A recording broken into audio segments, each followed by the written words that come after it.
Hola bolsistas de éxito, hoy traigo un vídeo que te va a interesar. ¿Por qué? Porque vamos a hablar del pronóstico para 2025 del mago de Wharton, de Jeremy Siegel, que tiene un track record impresionante. La verdad que ha estado muy atinado con sus pronósticos en los últimos 15 años, así que va a ser muy importante ver qué espera para 2025, luego comentaré también cuál es mi opinión, y además traigo estadísticas brutales de qué puede ocurrir de cara a 2025 con el mercado, a nivel estadístico, no por mi opinión ni la de nadie. También traeré varios top de acciones, de las más rentables, y también un top 22 acciones del sector de salud. Creo que es muy interesante lo que vamos a ver hoy. Y, por supuesto, cómo está el mercado, el Bitcoin, etc. Así que poneros cómodos bolsistas de éxito y empezamos. Estas son vías de contacto que recordaré al final del vídeo. Y, ojo, porque estas son las declaraciones de Jeremy Siegel en los últimos años. Y por eso vamos a analizar las que acaba de hacer esta semana y la anterior, que ha hecho dos entrevistas, de cara a 2025 que espera de la bolsa. Pero claro, ¿por qué seguimos o me importa la opinión de Jeremy Siegel? Que ya sabéis que yo no sigo opiniones, de hecho en mi método lo que diga Jeremy Siegel tampoco cuenta, pero al César lo que es del César. Su track record de pronósticos es impresionante, es de los pocos analistas a los que escucho, a los que le dedico algo de tiempo a ver qué dice. ¿Y por qué lo hago? Pues aquí podéis ver en 2014, cuando había muchos permavers, bueno, prácticamente los mismos que son ahora negativos o en los últimos años, ya lo eran en 2014, os lo aseguro. Y aquí decía Jeremy Siegel que definitivamente el mercado alcista no se ha acabado. Decía que a pesar de que los analistas, cada vez había más analistas que decían que estamos en plena caída y que esto iba a seguir cayendo, bueno, lo de siempre, pues él era muy positivo en 2014. ¿Qué pasó? Pues el mercado siguió subiendo, pausa 2015-16 y aún subiendo muchísimo más. En el 19, dice Estrategias de Inversión, publicaba este titular: Jeremy Siegel se desmarca del pesimismo y pronostica subidas del mercado entre el 5 y el 15% en Estados Unidos. 2019 fue un año espectacular, de hecho se quedó corto aquí. Aún subió más. Cada uno diría, David, pero es que es un siempre alcista, entonces pues acierta porque el mercado suele subir. Pero es verdad que el mercado de vez en cuando corrige fuerte. Bueno, pues Jeremy Siegel avisaba de una posible caída, de una corrección seria para el mercado a finales del 2021. Este titular le está sacado Capital Bolsa. Jeremy Siegel espera un serio retroceso de las bolsas. Esto fue a finales del 21. Ahí ya estaban empezando a caer algunas acciones, las chinas, las growth, las small cap value, etcétera, pero los índices estaban en máximos de la historia. ¿Qué pasó en el 22? Efectivamente, Jeremy Siegel una vez más tuvo razón y el mercado corrigió, el S&P un 25% y el Nasdaq un 30%. En el 2022, justo después de esa caída que él mismo pronosticaba, casi un año después, en el mínimo del mercado, porque el mínimo lo hizo en octubre, varios índices lo hicieron en octubre, otros un poquito después, pero en octubre muchos índices hicieron el mínimo. En una entrevista dijo Jeremy Siegel, los inversores a largo plazo deberían de comprar ahora. Aquí se la jugó, porque es verdad que está casi una recomendación explícita de Jeremy Siegel, ¿no? Efectivamente, ¿qué pasó a partir de ahí? Subida brutal del mercado. Marcó el mínimo y recuperación tremenda del S&P 500, que luego subió muchísimo en el 23 y en el 24. ¿Qué decía de cara al 24? ¿Qué decía a finales del 23? Pues decía, Jeremy Siegel, el mago de Wharton, cree que las acciones subirán en 2024. A falta de 2 sesiones, pues también acertado con su pronóstico, que ya lo fuera también muy positivo en el 23, de hecho empezó a recomendar a finales del 22, como podéis ver aquí, el 23 fue muy alcista, más de un 20% de subida, para el 24, que decían, no, ahora sí que viene la recesión, hay que escapar, vender todo de Estados Unidos. Y Jeremy Siegel, llevando la contraria, como casi siempre a la mayoría de expertos, también fue positivo de cara al 24. ¿Qué opina ahora de cara al 2025? Pero bueno, creo que era interesante ver por qué. Vamos a dedicar unos minutos a ver qué opina Jeremy Siegel, porque ya sabéis que yo reniego de opiniones. Pero es verdad que si tengo que escuchar a alguien y dedicar 5 minutos de tiempo, pues a Jeremy Siegel sí que se los dedico, ¿no? A otro analista, pues obviamente no me da igual lo que diga. ¿Qué dijo en la entrevista que ha hecho recientemente, ¿no? Bueno, voy a leer algunas de las notas para que no se me olvide ninguna, aunque tengo en la cabeza, pero seguramente si las digo me queda alguna en el tintero y prefiero contároslas todas. Ha dicho que el crecimiento económico es muy fuerte y que el PIB ha sorprendido al alza y que podría seguir fuerte, que por eso espera que la Fed no baje mucho los tipos de interés, porque la economía está siendo muy fuerte y que eso no es negativo. Cree que la inflación es más pegajosa de lo que se esperaba, que va a ser difícil ese objetivo del 2% de inflación y que por eso los tipos no van a bajar mucho, porque la economía está fuerte, la inflación no ha caído más y por lo tanto pues es probable que los tipos permanezcan altos un tiempo. Cree que el 2025 va a ser más complicado que el 2024, que va a ser un mercado más difícil. Aquí coincide, me gusta gusta ver que coincide con lo que vengo comentando estos últimos 2 meses o mes y medio, ¿no? Pues sí, en el 23 y en el 24 había objetivos enormes, pero claro, el S&P ha llegado ya, ha cumplido todo, los objetivos gigantescos que marcamos en el centro de traders, y es verdad que aún hay índices con objetivos pendientes, pero yo creo que va a ser un poco ya más complicado. Este año no hubo volatilidad, luego tengo una estadística muy interesante sobre esto de la volatilidad. Pues es normal que incluso aunque el año termine en positivo haya algún susto importante, porque este año la mayor caída que hemos tenido fue en agosto y fue solo un 8% de caída, es mucho menos de la media. La caída media de un año X determinado es de un 14%, un poco más en el S&P. Pero no nos acostumbremos a subidas del 20 y pico por ciento y con muy poca volatilidad, porque esa no es la realidad del mercado. Comenta que podría caer el mercado, pero que espera como escenario más probable una subida entre el 0 y el 10%. No se puede descartar que el mercado caiga en el 25%. Esto no lo dijo ni en el 24 ni en el 23. Y comenta que lo más probable, ya digo, sería que esté 2025 una subida entre el 0 y el 10%. O sea, una subida de dígito simple. No es negativo, pero cree que ya es un año que va a ser más difícil. Comenta también que puede que lo hagan mejor las acciones de valor, las acciones value, que vienen de hacerlo horrible, vienen de hacerlo muy mal. Lo han machacado las momentum, las acciones de momentum, por análisis técnico las de tendencia, las han machacado las quality también. El factor value ha estado vapuleado estos últimos años, lleva ya muchos años haciéndolo mal, y Siegel cree que puede haber llegado la oportunidad, aunque se llevaréis escuchando 15 años que es el momento del value y nunca lo ha sido, ¿no? También comenta que quizá hay más riesgo de descanso en las 7 magníficas, es decir, que el liderazgo de las subidas, que estos años pues ha sido de las megacaps y de las 7 magníficas, que quizá ya no estén ese tipo de valores. Puede pasar el liderazgo a otro tipo de valores que quizá no lo han hecho tan bien, por eso habla de esas acciones value y es más prudente con las 7 magníficas, donde cree que incluso hay acciones sobrevaloradas o rodando la burbuja. Y comenta también que hay un sobrecalentamiento, porque le preguntaron si había sobrecalentamiento en la economía y dijo, en la economía no, en el mercado de valores sí. Y luego a nivel de tipos de interés, comenta que la tasa neutral de la Fed podría estar entre el 3,5% y el 4%. ¿Qué significa la tasa neutral? Pues una zona en la que estaría cómoda la economía, ¿no? Y que no provocaría ni un aumento de la inflación, ni un sobrecalentamiento de la economía, ni una contracción económica, un poco el punto entre el 3,5% y el 4%. Estamos ahora al 4,5%. Ya veis, no espera mucha bajada de tipos en los próximos meses. Cree que la Fed ha hecho ya gran parte del recorrido, que la inflación es pegajosa y esa apuesta que la bolsa subirá, pero quizá no apoyada en las 7 magníficas. Esa es la apuesta de Jeremy Siegel y a final del próximo año, ¿no? 2025, que está a punto ya de empezar, pues miraremos a ver qué tal ha ido ese pronóstico de Siegel, si ha acertado como en los últimos, que la verdad lleva una racha impresionante de que va comentando, o si esta vez pues va muy alejado de la situación. Obviamente Siegel no siempre ha acertado. Recuerdo que también pronosticó que lo harían muy bien las acciones value hace unos años y no lo hicieron demasiado bien en comparación a otro tipo de acciones. También se equivocó con el pronóstico de lo que haría la Fed, pero generalmente va bastante bien encaminado. Ya sabéis que tiene un libro muy bueno que es Stocks for a Long Run, que para inversores de largo plazo como yo, pues es una delicia porque tiene una visión muy parecida a la mía. Entonces cuando lo lees dices, pues aquí hay alguien que sabe de bolsa, esto no es el típico agorero metiendo miedo, ¿no? Entre tanto humo y tanto ruido, Jeremy Siegel pone bastante sentido común dentro de que nadie sabe lo que va a pasar y en general ya sabéis que los analistas pues son como tirar una moneda al aire, pero yo creo que a Jeremy Siegel hay que darle el mérito que merece, una persona de mucha trayectoria, con sentido común, que ha estudiado muy a fondo los mercados a nivel cuantitativo, o sea, sabe todas las estadísticas de lo que ha hecho la bolsa y con ese conocimiento pues sabe que en general toca ser positivo casi siempre, pero que cuando el mercado se sobrecalienta, pues a veces toca ya ser más prudente, ¿no? Y por eso va acertando bastante bien. Te pregunto, ¿qué mercado esperas para 2025? Te leo ahí abajo en comentarios, quiero saber tu opinión. Me cuesta, pero intento leer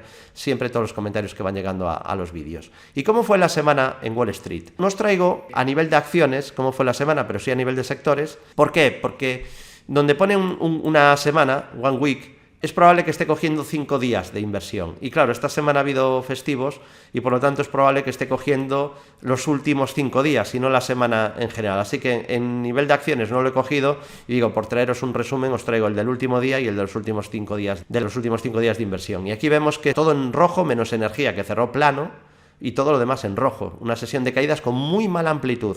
Luego traigo una estadística sorprendente sobre amplitud, os va a llamar mucho la atención.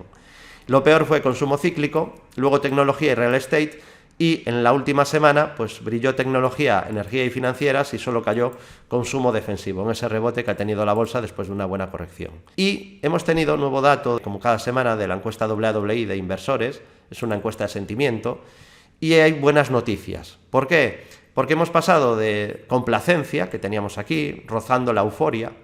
Yo ya sabéis que intento ser 100% objetivo. Para mí hay unos parámetros, unos porcentajes, y según el porcentaje que tenga yo voy a dar una lectura. No voy a, que esto desgraciadamente es tan habitual, buscar la manera de vender pues la película que yo quiera contar, ¿no? Si yo soy positivo, le doy la vuelta o solo busco estadísticas positivas, y si soy negativo, pues solo busco lo negativo. Y bueno, como hay gente que quiere consumir y que le digan lo que quiero oír, pues tiene mucho éxito ese tipo de análisis, pero ya sabéis que aquí no lo vais a encontrar eso. Aquí vamos a comentar lo que ocurre, sin esos sesgos habituales, porque son súper dañinos a la hora de invertir. Os dije que estábamos cerca de la complacencia a principios del mes, prácticamente, finales del mes pasado, y ahora en cambio pues hemos pasado ya no solo a neutral, sino a ligero pesimismo. Estamos más o menos en la media de alcistas, pero estamos con más bajistas de la media, 34% de bajistas ahora mismo.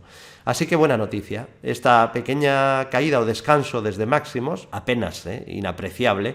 Es verdad que a nivel índice casi no ha caído, pero a nivel de acciones sí. Si quitas Tesla y Nvidia y Alphabet y alguna acción grande que lo está haciendo bien, hay muchas acciones que están cayendo y que han caído bastante. Novo Nordisk, United Group, Nike, hay compañías, muchas que han sufrido muchísimo.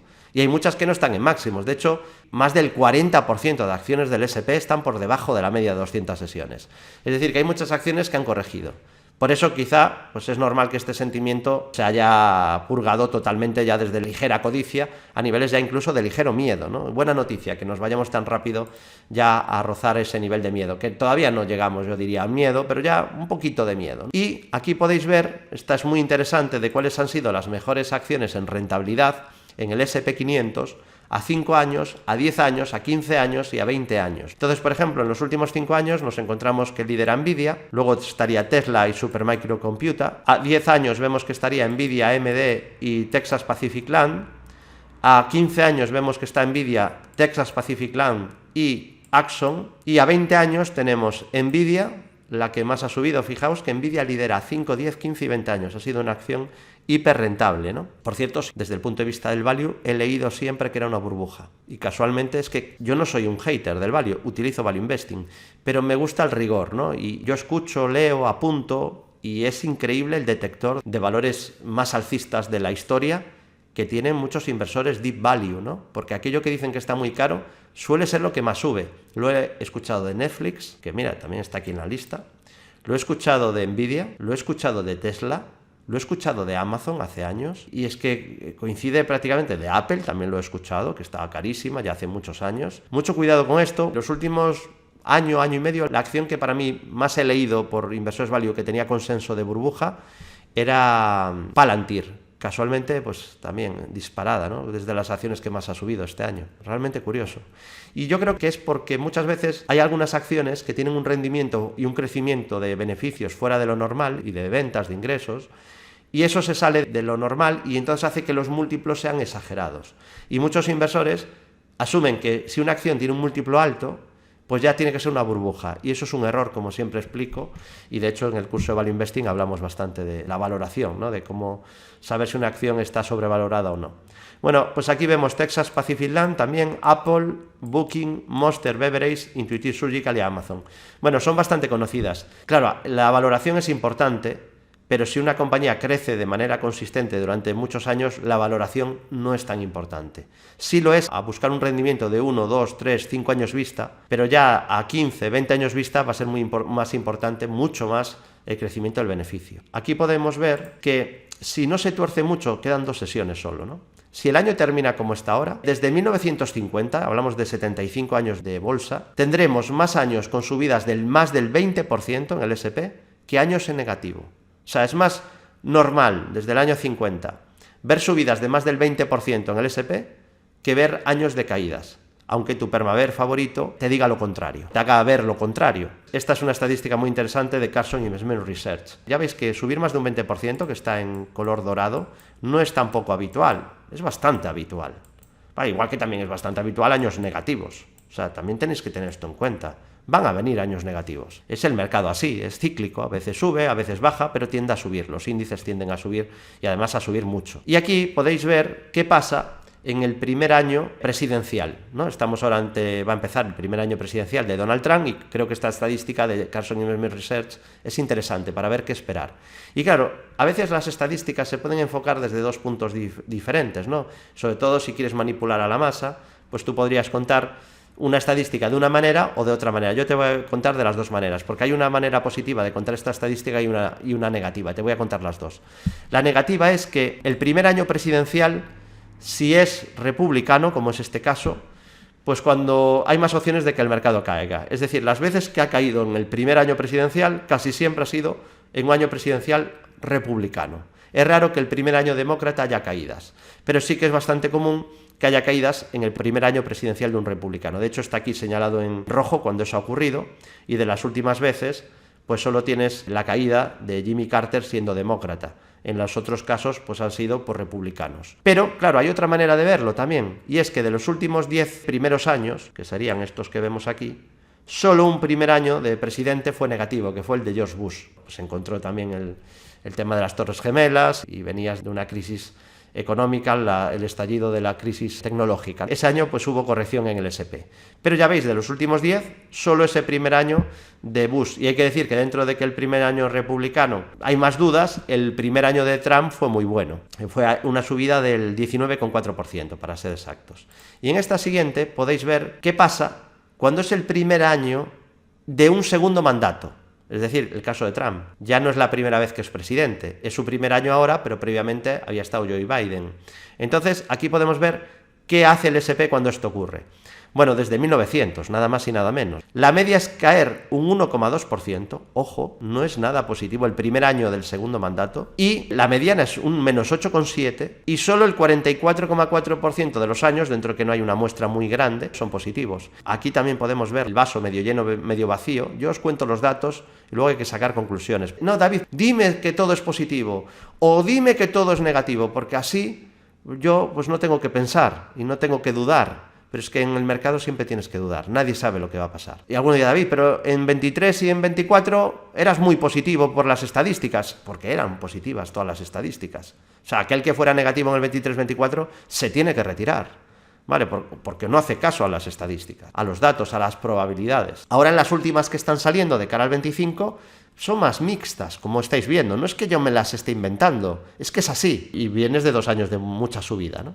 Aquí ya veis que la parte positiva de esta estadística, porque la media no es muy buena, es que desde el año 85 todo ha sido subir.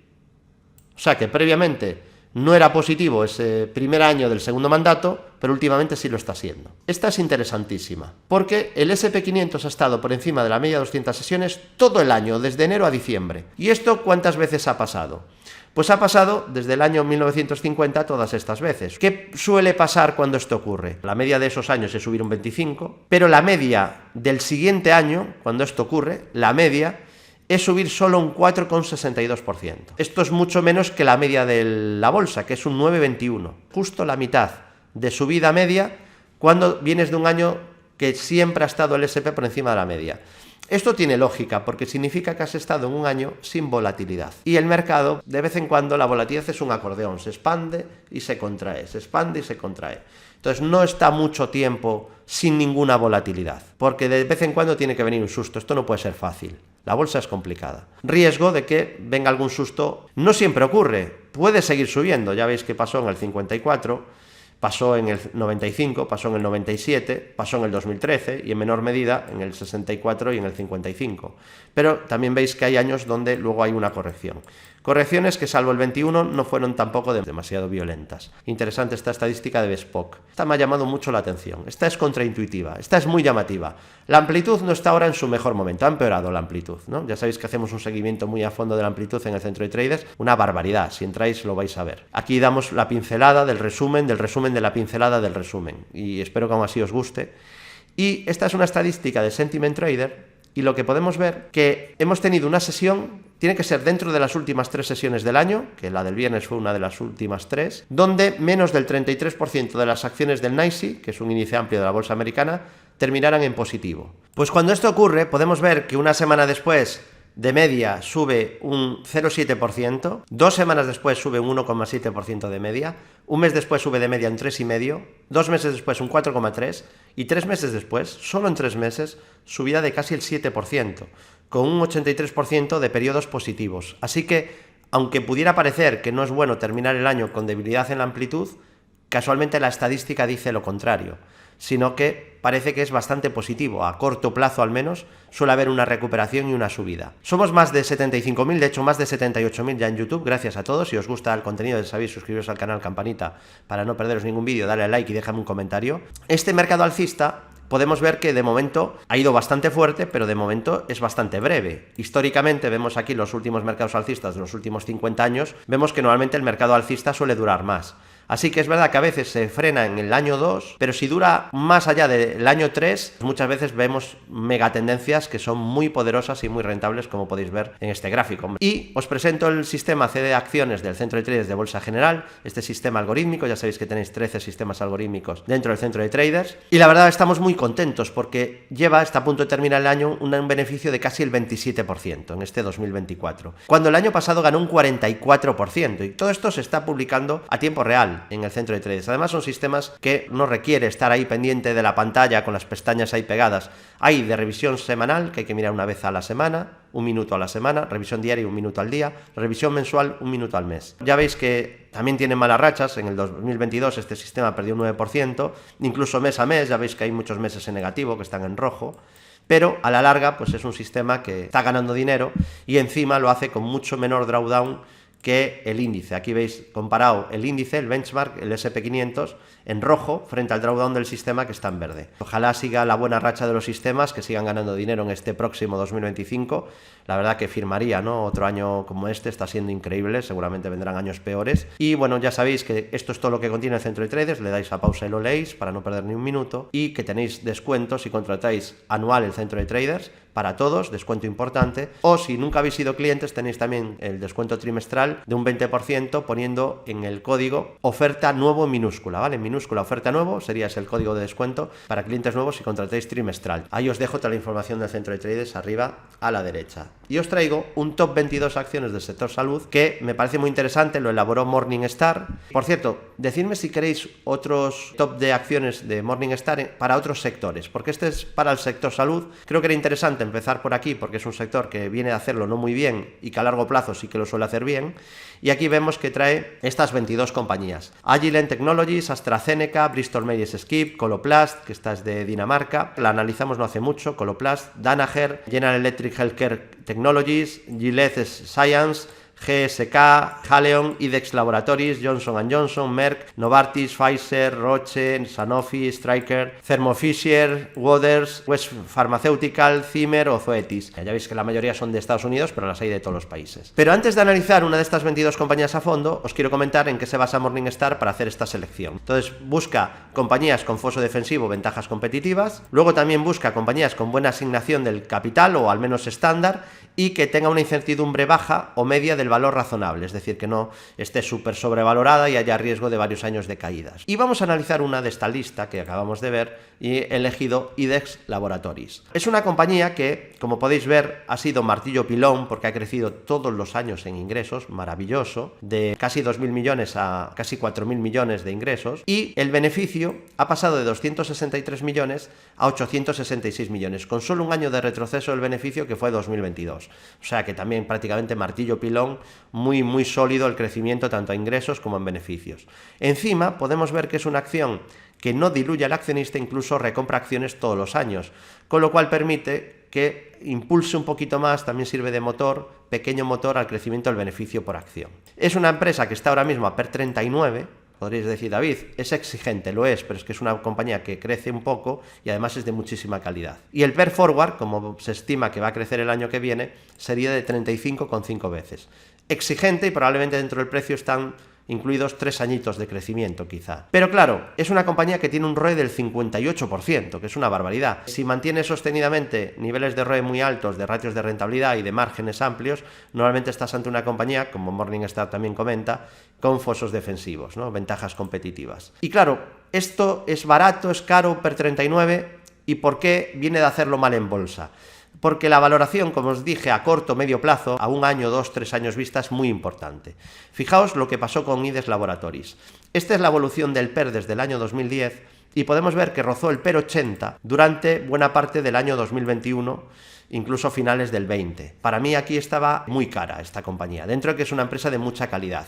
Para mí ahora esta valoración, por debajo de PER 40, ya empieza a estar bastante más atractiva. De hecho, no estaba por debajo de PER 40 desde el año 2016. Esto ya te está diciendo algo. Son casi 9 años que nunca había estado a PER tan bajo.